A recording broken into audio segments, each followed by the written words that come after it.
Fará uso da palavra agora a senhora Tata Amaral, sócia da Tangerina Entretenimento. Muita alegria estar aqui. Eu sou diretora, roteirista, produtora do audiovisual. Aqui do meu lado, Débora Ivanov, do Mais Mulheres também, do audiovisual. Fra Carole, Mauro, todos muito emocionados por fazer parte desse momento, desse evento. Quero dizer que em maio do ano passado, quer dizer, um pouco antes, a gente procurou o presidente Jorge Viana para falar dos nossos programas que tinham sido de exportação, que tinham sido interrompidos. E quero dizer que a gente voltou de uma maneira linda no Festival de Cannes. A Apex, o convênio da Apex permite que a gente esteja nos principais mercados do mundo para fazer o quê? Para trabalhar as nossas exportações, que se dão não só através do licenciamento das nossas obras, das nossas propriedades intelectuais, mas também através de coproduções, que trazem, evidentemente, parcerias, investimentos para o Brasil, que geram empregos, geram impostos e geram arte, cultura, criação. Quero dizer também que a gente sabe, acho que vocês todos sabem, de como o audiovisual é importante para as maiores economias.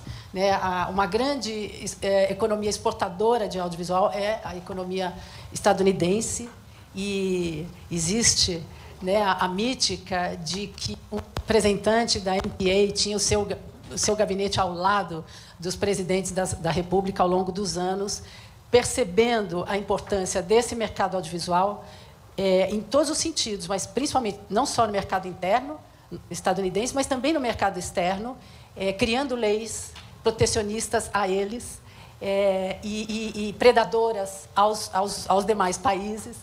E, portanto, enfim, a atribuição, a possibilidade do audiovisual, não só em termos de recursos, mas principalmente em termos da ideologia, da cultura, dos significados, dos significantes exportados. A arte, mas principalmente o audiovisual, não exporta somente conteúdo, não é somente um produto, são ideias.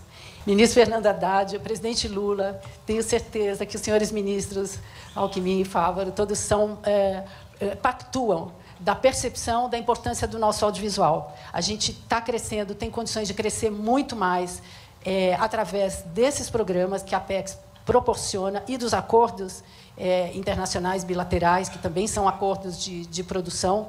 E, junto com a gente leva o café, a gente leva a indústria têxtil, a gente leva todos vocês que estão aqui, para dizer a verdade. Então, é um grande prazer poder contar com a Apex e com esse governo na nossa atividade. Tenho certeza que todos são muito sensíveis à possibilidade, não só financeira, mas principalmente de valores e de cultura.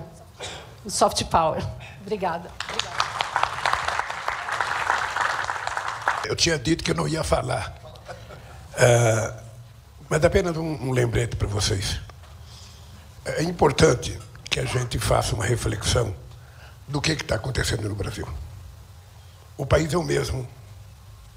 A classe política é quase que a mesma. A imprensa é a mesma. Os bancos são o mesmo. Os países que compram da gente são os mesmos. Por que mudaram as coisas? Por que mudaram? É importante que a gente faça uma reflexão para a gente começar a aprender a fazer a diferença na política desse país. A gente não teria tido o sucesso que o Brasil teve se um dia alguém não pensasse em criar a Embrapa. Eu não esqueço nunca que o cerrado brasileiro era tido como terra ruim. Quando você via uma árvore pequena e torta, você dizia: essa terra não vale nada.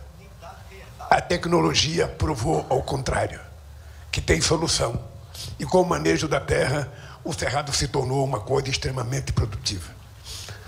Quando a gente ouvia falar do semiárido, a gente lembrava de fome, a gente lembrava de pobreza. Os governantes da época, Haddad, criavam uma coisa chamada frente de trabalho.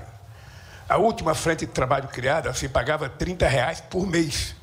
Era um trabalhador com uma pá e com uma enxada, tirar a terra de um canto, jogar no outro, E se tivesse continuidade da seca, trazia a terra que ele tirou do canto para o mesmo canto, sem que houvesse nenhum efeito.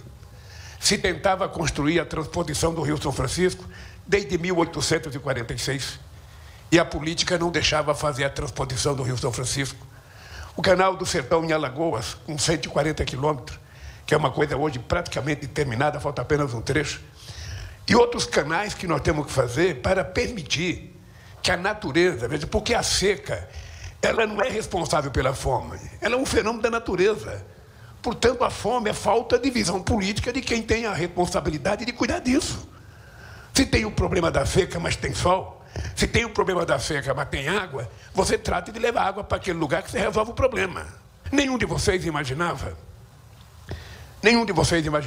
e muito menos o chamado mercado financeiro imaginava que a gente estivesse na situação que a gente está hoje. Vocês percebem que as coisas estão mudando. Porque há uma coisa muito engraçada, o dinheiro nesse país tem que girar. O dinheiro tem que circular. O dinheiro não pode ficar parado na mão de pouca gente.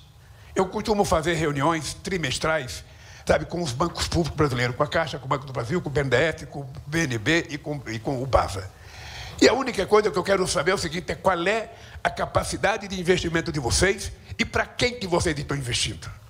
Porque é muito mais fácil para um gerente de um banco atender um cara só que quer pedir 1 bilhão emprestado e ainda vai fumar um charuto se receber o empréstimo. É muito mais fácil do que você receber 1000 pessoas de sandália havaiana com o pé cheio de craca, que quer pedir apenas 50 mil emprestado, 30 mil emprestado. Então, se o dinheiro não circular na micro, na pequena empresa, você veja que se levou tanto tempo nesse país, se falando de pequena e média empresa, se não fôssemos nós, não tinha a Lei Geral da Micro e Pequena Empresa, não tinha o MEI, não tinha o Ministério da Pequena e Média Empresa que nós criamos, a Apex não existia, porque tudo isso foi feito para criar condições de colocar os invisíveis a serem visíveis. E quando a gente consegue fazer com que os invisíveis sejam enxergados, a coisa melhora.